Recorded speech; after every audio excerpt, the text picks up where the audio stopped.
आपके साथ मैं हूं श्रुति श्रीवास्तव। चेहरे का नूर बता रहा है कि इसका जनाजा जवानी में उठेगा। करोड़ों दिलों पर राज करने वाले सिद्धू मूसेवाला ने हाल ही में ये गाना गाया था।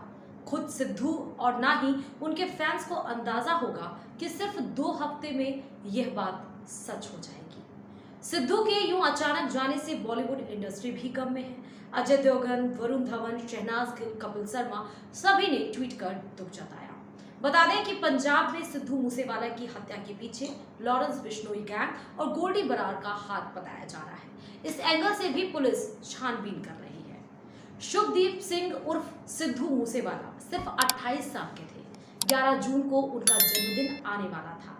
उससे पहले ही परिवार को मनसा जिले में उनके गांव मूसा से सिर्फ 4 किलोमीटर दूर उनको गोलियों से भून दिया गया। महिंद्रा थार में बैठे सिद्धू पर बदमाशों ने करीब 30 राउंड गोली चलाई। इसमें से 8 गोली सिद्धू को लगी, जिससे उनकी मौत हो गई।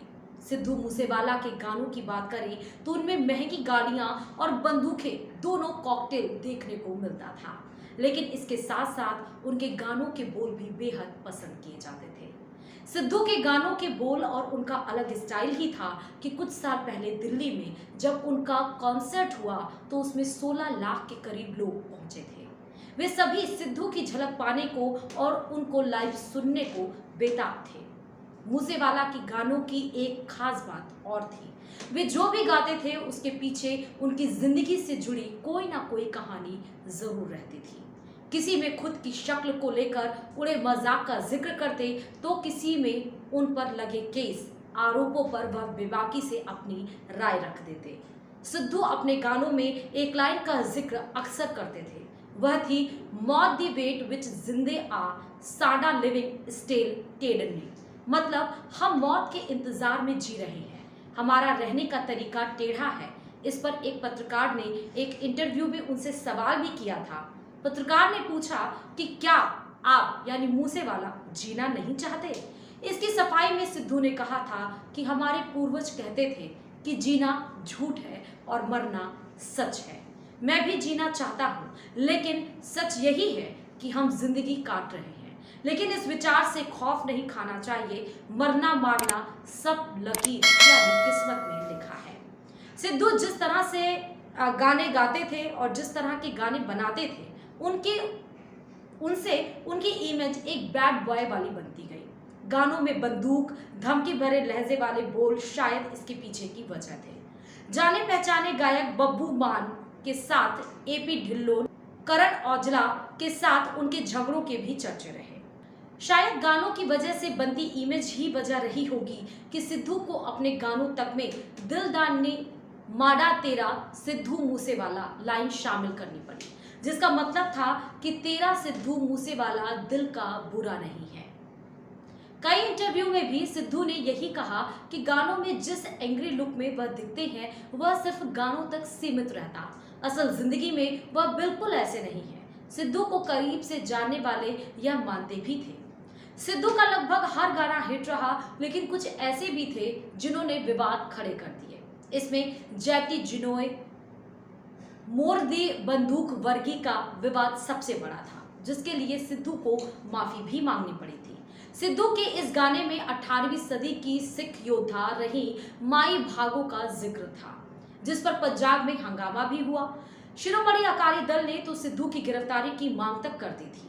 बाद में सिद्धू ने इस पर सफाई दी। सिद्धू ने कहा कि उनका इरादा माई भागो की छवि को ठेस पहुंचाना नहीं था, लेकिन अगर किसी को ऐसा लगता है तो वह माफी मांगते हैं। सिद्धू ने माफी तो मांग ली, लेकिन फिर 295 नाम से गाना भी बना दिया। इसके बोल थे कि अगर तरक्की करेगा बेटा तो नफरत मिलेगी, सच बोलेगा तो 295 धारा मिलेगी। दूसरा विवाद हुआ साल 2020 की मई में। तब खुद सिद्धू मूसेवाला को पुलिस वालों ने AK-47 से फायरिंग करने की इजाजत दी थी। देखते ही देखते इसके वीडियोस वायरल हो गए। फिर क्या हुआ था, खुद को घिरता देख पुलिस प्रशासन ने पटियाला के एसएचओ और कांस्टेबल को सस्पेंड कर दिया। इस मामले में सिद्धू को गिरफ्तार भी किया गया, फिर बाद में उनको जमानत मिल गई, लेकिन जमानत पर बाहर आकर भी सिद्धू शांत नहीं बैठे। उन्होंने अपनी गिरफ्तारी को संजय दत्त की गिरफ्तारी से जोड़ते हुए संजू नाम से गाना निकाल दिया। इसमें सिद्धू ने कहा कि उन पर संजय दत्त की तरह AK-47 बंदूक रखने का केस चला है। तीसरे मामले को विवाद तो नहीं कहा जा सकता, लेकिन सिद्धू का यह कदम चर्चा की वजह जरूर बना। जिस वक्त दिल्ली के बॉर्डर पर किसान कृषि कानूनों का विरोध कर रहे थे, तब बाकी पंजाबी गायकों की तरह सिद्धू ने भी गाना निकालकर किसानों का समर्थन किया था। कह कह के बदले लेंदा मैनू पंजाबी कहंदा आ जैसे बोल के जरिए यहां सिद्धू ने केंद्र की मोदी सरकार को सीधी चुनौती दी थी। शुभदीप सिंह भले सिर्फ 28 साल की उम्र में दुनिया छोड़ गए, लेकिन इतने कम वक्त में उन्होंने जो लाइफ जी वह किंग साइज ही रही। उनके गानों के बोल जैसे डॉलर की तरह हमारा नाम चलता है, हमारा सिर झुका हुआ है लेकिन मूंछ खड़ी है, मर्दों पर तो मुसीबत आती रहती, तू दुबना मत, ये दुनिया तो ऐसे ही स्वाद लेती है, हमेशा गुनगुनाए जाते रहेंगे। वहीं उनके गाने जट दा मुकाबला, लेजेंड, ओल्ड स्कूल, तिबियन दा पुट, Sanju, me and my girlfriend, goat, game लोगों की गाड़ियों पार्टियों में बजकर बार बार सिद्धू की याद दिलाते रहेंगे। धन्यवाद।